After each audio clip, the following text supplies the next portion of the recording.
Welcome back to Tyler Studios Presents The Music Box. I'm your host, Ron Tyler Jr. Today, we are featuring a wonderful artist and also a beautiful artist named Jamelody. She's from I'm from Charlotte, North Carolina. Charlotte. And we was talking a little bit, and Yeah. she's basically from Charlotte, but you got a little Pittsburgh, Pennsylvania roots in Yeah, you. so I moved to Charlotte in the 5th grade, but prior to moving to Charlotte, my mom had us move back from outside of Pittsburgh. It's a small town in PA called Farrell, right on the border of Youngstown. Very small. So we moved back and forth a lot. Greensboro, North Carolina. I don't know. Y'all know A. Oh yeah, I know about Okay, Greensboro. so yeah, people should know about Greensboro, but yeah, I settled in Charlotte. So I rep Charlotte just because that's where I went to middle school, high school, did a little college there, and that's just my base for real.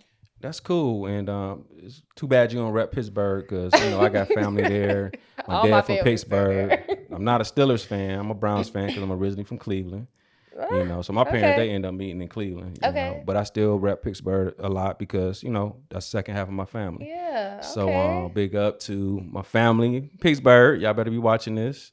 Put y'all likes buttons, y'all subscribe buttons, follow buttons. But yeah, we gonna get into you.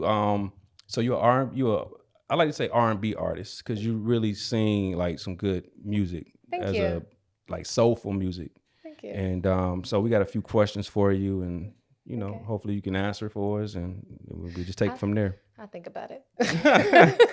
And a comedian, add to that. So one of the first questions is actually a two-part question. Looking ahead, what are your big dreams and ambitions as an artist? I'm gonna just start off with that one. Okay. Looking ahead, I don't have a specific goal right now as an R&B artist.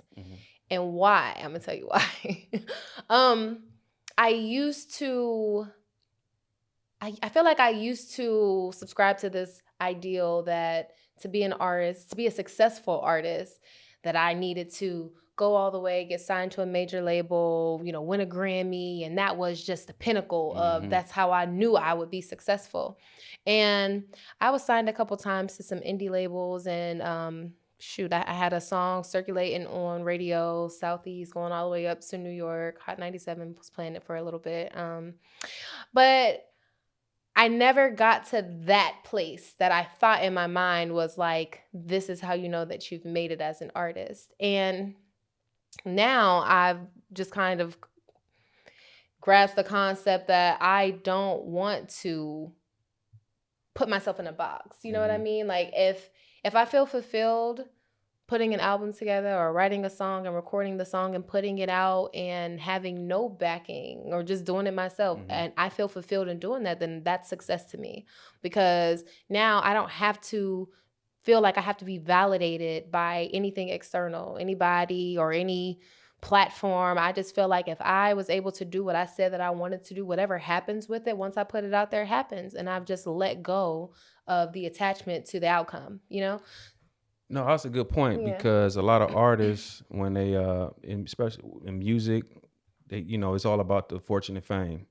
It's not really about the art no more. It's not for the love. Even like when it comes to just entertainment. Yeah. So for you, basically, that's growth. Yeah, I look at it. absolutely. Growth as an artist and personally. Absolutely. And then I think when you're in that type of mode, that mindset and growth, I think more opportunities will actually come to you without you even fetching for it. Yeah, for sure. I think that's really what happened too, because this has been a roller coaster ride for me. I started doing music when I was 14. So it's been a long time. It's been a long road. But the thing with music for me, even though I didn't necessarily resonate with how things were done in the industry and all the gatekeepers and the politics Right. behind everything, I still know that I love music. I know it's in my DNA, and I know that music just hits different. It's that universal language. You know what I mean? And even though now I'm not really looking to be this superstar artist, I still, like I said, I still feel successful in what I did, and I'm not really pressed. And Like I'm it's not pressed. and not, it's just frustrating too when someone loves something, right? Especially when it comes to music, the industry, even acting and all that stuff. It's like those gatekeepers. It's individuals that can, like waving this goldfish or this gold key in your face, like, yeah, if you do this or do that, I can give you this opportunity with this person or that record label or whatnot. And it's like, is it really about that? Like, is it about just the quality of my talent, the work ethic? And it's like, when we gonna get back to that, Yeah. So That's good. And I think too, just to piggyback off of that, just with the gatekeepers and everything, we always hear this term where people make it and they're very successful, like, oh, you sold your soul. right, And I right, never really understood that up until now. Like it took me kind of digging into me and figuring out what made me happy and what made me feel fulfilled. And I think that, like you said, with the fame and fortune, it's not about that. And those are external things, and I don't want to get too spiritual on you, but those are external 3D things that ultimately will never bring you happiness and peace in your Never. life, because the only thing that will be able to that can bring you that is you accepting you on the inside. And and so when you subscribe to that concept, then it's like, well, now you sold your soul, because now you will never really be happy and fulfilled or peaceful, because you're chasing after something external when you're not circling it back and looking at yourself, knowing that you hold the key to everything, Right. So once I understood that, I just let it go, and I'm just like, I surrender. Whatever God has for me, whatever the universe brings to me is for me, and I'm not going to hold on to something so tight, because when you hold on to something so tight and you're grasping at something, it's telling God and the universe that you don't have it. It's showing lack. Right. It's like that survival mindset. And when you're operating from that place, you'll continue repeating the same cycle. So for me, it's like I just had to like let it go, and other opportunities actually came to me, not even dealing with music. And I'm like, well, if music is meant to be, it'll circle back in some way. No, you definitely got a beautiful voice, and we Thank you. will be listening to you after this interview. Thank you. Now, the second part of this question is there a specific milestone or collaboration you're striving for? No. Okay, yeah, because after what you just said, Yeah. I'm open. I just feel like I don't want to box myself in. I don't want to put any limitations on what God has for me. So I'm just open right now. And as long as I'm open to the flow of life, then whatever is meant for me will come. And it might be something I never even thought of. Right. And I told you we were talking off camera. Yeah, no, we're gonna talk like Yeah. we're gonna, Okay. we're gonna talk about that real quick. Okay. So the second question, or actually the third question, what are some things you do to fight writer's block when you don't feel creative?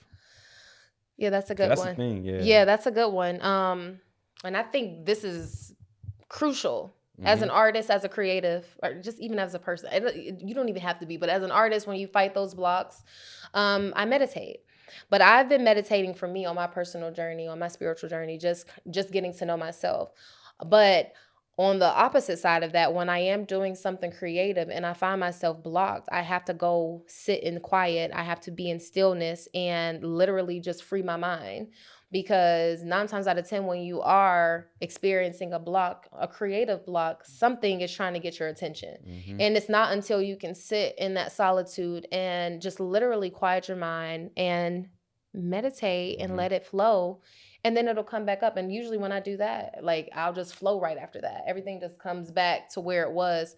But the mind, we know the mind is chaotic. We're going to think a lot of things. We're going to overthink some stuff. Right. We're going to live in the past. We're going to be trying to have That's anxiety me. about the future. Yup, We don't, yup. so all of these things block us from our God, Exactly. our God essence Exactly. within us that's trying to come out. That inner voice. Yeah, Exactly. yeah, it's blocking us, and it's because we are either trying too hard, and we're not coming from a flow state, or we are thinking about something in the past, like maybe, oh, I did this song and I thought it was good, but you know what, nobody liked it. And so it's like we're battling ourselves. It's an internal battle every day. So once you learn how to be on the winning side of you, Right. of your mind, then I think it all works out. Yeah. It all works out. So my meditation, might be too much information. Is when I'm in a shower, taking a hot shower. Okay. Where I have sometimes I might, I have everybody have writer's blocks. Mm-hmm. You reach a plateau of your creativity when it's certain, certain things your projects you're working on. But like you said, it's about meditation. Yeah. But I meditate a lot when I'm actually in the shower. You got that hot water, coming down on you, and your whole body just is relaxed. And that's when you can really listen to that inner spirit, pray, prayer and things like that. And then also I use AI too sometimes, that chat GPT, Oh, what I'm saying?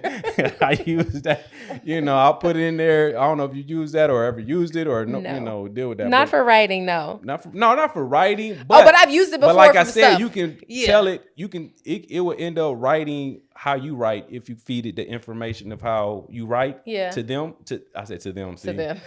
To the technology. It's them. It can end up basically spitting out things like how you would do it. Yeah. Okay. So it's like artificial intelligence. So more you feed it of who you are. Yeah. It's kind of scary too when I'm actually saying that. Yeah. So it's the iRobot, all that stuff. Yeah. Atlas with that new movie with J-Lo. J-Lo on Netflix.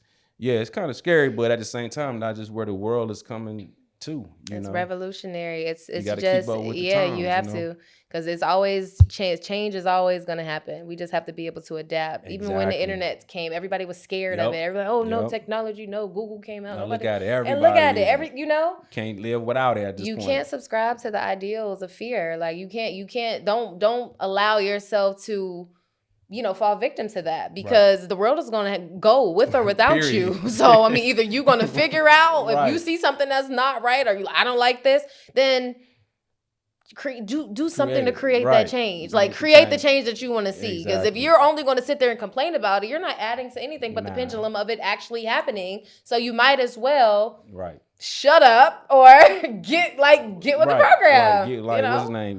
Jeff Bezos? Yep. Just he revolutionized like that whole online, because when I was coming out, I actually like buying groceries online. Like I got to see my produce. I got to see just somebody shopping for me and just bring it up. I'm like shopping online, and then like some orange or just vegetables, fruit, just those things that you really want to just check out. When I was younger, you go to the grocery store, with your parents. Yeah. They in there feeling it. Yeah, feeling it and seeing it. Right. So I'm like, how this gonna work? Right. But now everybody. Everywhere. Right. Look, even to piggyback off of that, like when you growing up, you don't talk to strangers. Don't get in the car with strangers. Uber. Don't go to nobody's house. And don't go to nobody's house you don't know. Now look at it. Look at it. You hopping in anybody's car. You don't know who they are. You think that they just about to drive safe, like, Exactly. So you really don't even know, my ear develop. But you don't even know like these people or what's about.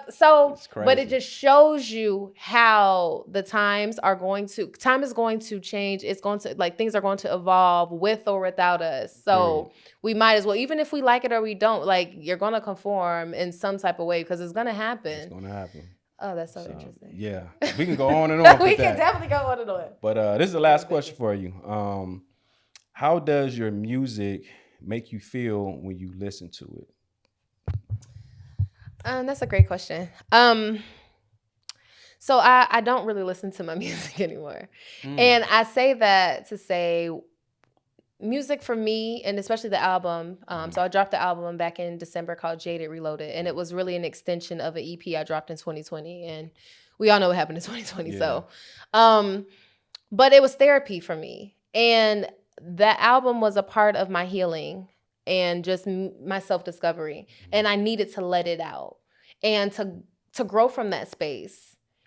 It's like, and like I just told you about meditating. So meditation teaches you all about presence, being in the present moment, the now moment. So me going back to listen to something that I lived through, that I survived through, that I healed from, it's kind of like me going back to those emotions. Even though I don't resonate with it anymore because I've grown from that space, I just don't really want to put myself back there. But I also know that me creating that can help so many other people going through those situations. So I had to do it. It was like I had to do it. It was a purging. And there might be some listen, my daughter, she wants me to play my stuff all the time. And some of the stuff I don't even want, why are you I don't want you to listen to this. But so it's those times where people will bring it up and it's like, oh, that's such a great song. And I'm like, yeah, and I love it. And I went through that. But once I done grew from that Right. space, You ain't I'm trying to really cool. go back to. I would rather just create something new, and it would be completely different from what I did then. But it's like that's why music. Some music are labeled as classics because not you might not listen to it no more, Yeah. but somebody like your daughter, the next generation Mhm. that might be interested in that, or Mhm. somebody you're saying your peer Mhm. might going through something that you've been through, but they Mhm. listen to your music Mhm. that you made maybe 10 years ago, Yeah. and they can feel it. And they can still It feel change it. their life. It could Yeah. change their mood, Mhm. whatever it may be. So it's really for the people. Yeah, that's the That's purpose. the whole That's the purpose. Yeah, purpose. It's not yeah. for me. Once I realized that me recording the song, writing the song, recording the song and putting it out, that was my service to the world. Like regardless of how many people hear it, I did my service because I'm giving something and I let it go. And I didn't allow myself to hold it in. Even if I just went and did regular therapy, it wouldn't have had the same effect that me creatively expressing it would have had for me, So now it lives out there and it lives so people can consume it that need it. And it'll hit the people that need it in the right time. Yeah, And I'm for good sure. and I'm good with that. And that for me is everything. So I don't need to go back and listen Right, to it because right. I know it's out there. It's out there. But no, I mean, I appreciate you coming on our platform and talking about your experiences. So what else you got going on, let's say, currently or that you're working on that's not just music, but any other aspirations that you Oh into? yeah. I have a lot going on right now. The biggest thing, and I know we were talking about just me being open to what God has for me right now. Um, and so I've been acting, and that's Okay. really my focus. Yeah, that's All my right. focus. And it's so crazy how it all happened because I would have never dove into acting had it not been for this particular Right. circumstance. But so I rent my house out sometimes for film. Okay. And one particular crew came and they were scouting, doing location scouting, for the home for the project they're doing. It was a show called Tales on BT. Okay. I don't think they're doing it anymore, but it was season Yeah, 3. I like that show. Episode, I think What was his name? 7. Irv Gotti was. Oh yeah, was in Irv. it? Yeah. Irv created that show. But yeah, so season 3, I think it's episode 7. Miss Jackson Okay. is somewhere in there. Okay. But yeah, they shot that at my house. They ended up booking my house. But one of the producers was talking to me, and he was like, do you act? And I'm like, well, I took theater back in high school, but I've been more so focused on music. And he said, I think that you should try it because we do very well in that industry. And I'm like, okay. And that was just it. It was a conversation.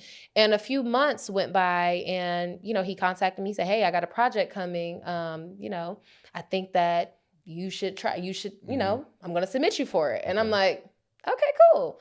So me being from the music industry, I just take everybody's word with a grain of salt. Yeah, no, I'm I like, feel okay, that. cool. Like Yeah. I'm like, cause I don't want to get my hopes up Yep. and think that something's gonna happen, and it It's a doesn't. lot of that. Yep. It's a lot of that. So it came the time for them to shoot, and he called me back, and he's like, yeah, so I submitted you for this role. I'm showing them your stuff, so you can get this role. It's a small role, and I'm like, okay, you maybe got like 2 lines, and I'm like, okay, and he hits me back and says, hey, you got it. So I'm like, okay. So it was a movie called Russ and Drew. It's not out yet. Okay. It's not out yet, but Megan Good directed it. It's Okay. Terrence J. It's a lot of people in it, a lot of heavy hitters in that movie. That's dope. Paige Hurd. And this is my first experience. That's crazy. This is my first experience. Not even trying, but they be saying favor ain't fair. But, what's for you is for you. What's for you is for you. Like And that's real just talk. it. And I'm grateful. I'm grateful for that because it introduced me to something that I guess had been living in me that I didn't even know. And that's just how opportunity works. And once I did that, it was like, I love this. I want to keep doing this. I feel in alignment, And from there, I did some background things on Wicked City season 2. I think they're on All Black Network. I was in this. I watched that. I actually like that. Yeah. You kind of fit into that. Yeah. Right there. We gonna see. Yeah. We gonna see. And then I did this project called Scavenger Hunt. It got Clifton Powell in it. Okay. I'm trying to think. Russ Parr directed that one. I don't even know if it's out. Okay. But I didn't have any lines in that one. But you gonna see me. Okay. But you'll see me. And then my my last big one that I did was this series, and I had a supporting role. So I had I'm in every episode of it. Okay. And it's supposed to come out in the fall. Mm-hmm. And I know they're trying to shop the networks to see. So Okay. maybe Peacock. Probably. Peacock, I got a subscription with them. So okay, cool. Let me know. I'm gonna check it out. Yeah, but that's called Born Again, the series. That one I think it's gonna be dope. I can't wait till it comes out because everything I pretty much I'm looking for it. Yeah, and I got 2 other movies that I'm filming next month. Okay. Next month in August. So you busy. So basically, your acting career taking over at this exactly. Yeah, so you see how I was talking about just me subscribing to I want to get a Grammy, I want to do this, and I had all these things that I wanted. And I didn't sit back and let God show me what he had for me, you know? So what you let go. Be a triple threat type of artist. Okay. Because can you dance? Right? No. But look. On the song that I'm about to perform, Frankie Lyon. Okay. I am dancing in the video. All right. I did check it out. Shout out to Estefani. She choreographed me. No, I appreciate her. You saw somebody who said they can't dance. You portrayed that you can do a little something. I felt like I was doing my big one, but don't ask me to do it right now because it ain't gonna happen. But no, so we about to hear that. Yes, Frankie Lyon, right? Frankie Lyon. No, I like that song. Thank you. So so y'all stay tuned for that right after this. But thank you for coming on our platform. I mean, blessing us with all your, experiences and knowledge and your gift. Thank you. So hopefully you come back. Absolutely. Thank you for having me. All right, that's it. This is Tyler Studios, the Music Box with Ja Melody. Ja Melody. See, dang. See, now I'm gonna have to cut him off because he keep messing my name up, and I'm having to tell him how to say it. So it was Ja. So Ja, like in French when they say Ja, like in in French means I. Ja. Don't be so extra. Ja. Like this, Ja. Yeah. And the bad part about this, I took French in middle school and high school, and I can't pronounce this. You gotta put the teeth together. Oh, ja. Ja. There you go. Ja. Ja. So ja. Ja melody. Ja in French means I. Right. Melody is a key component to music. I like that. French is the language of love. Right. So I love music. And I feel embarrassed because, I took about 5 or 6 years of French. Oh, your teachers would be so disappointed in you right now. She would. Yeah. She would. I wouldn't admit that. Right, but I should have took Spanish though. She knew Spanish too. She was a Spanish teacher and a French teacher in our school. So she knew both languages. But I'm sorry. No, don't be sorry. But check her music out. It's fly. I'm with it. And I'm about to be on your team with the acting. I'm gonna get with you. We gonna work. Yeah, we gonna do some things. I got something about. We gonna do some things. Yes. All right. Well, y'all stay tuned. Thank you. Peace.